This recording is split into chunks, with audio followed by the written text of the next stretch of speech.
When people are resistant to the idea of carnivore or the idea of you being on carnivore, it may have something to do with addiction, and we may not be aware of that. And we may not be aware of our own addictions, because when we think of addictions, we think of substances like drugs, alcohol, smoking, gambling. But food is also a very big part of addiction.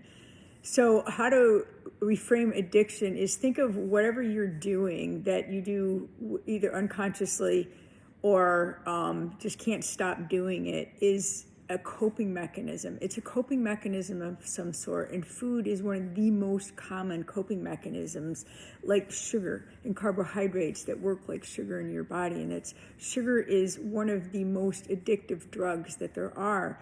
But it's so pervasive in our society that we don't realize it because everybody's doing it, so it's normalized. But it is an addiction.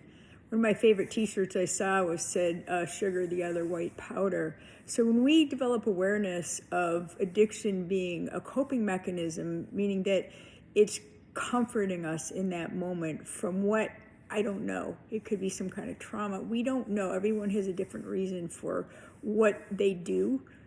What they need to comfort, could be past traumas. We just don't know. But we do know that all addictions are similar in the way that it's comforting. Sometimes the addiction finds us. Why is one person addicted to alcohol and another person is not? But they may be addicted to something else.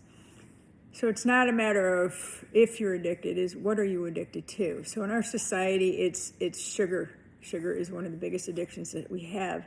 So we have to have a sense of compassion that when we take away that form of comfort, we can feel like a house where the foundation has been pulled out from underneath us. It's that scary. It's like we have no stable foundation. We've taken away something that makes us feel secure, even though it's harming us. So we need to see it that way, that it is terrifying to give something up. So people can be very resistant to making major changes, even though we all know that doing something like carnivore can save your life, and it can take a lot of pounds off of you if that's what you're looking for.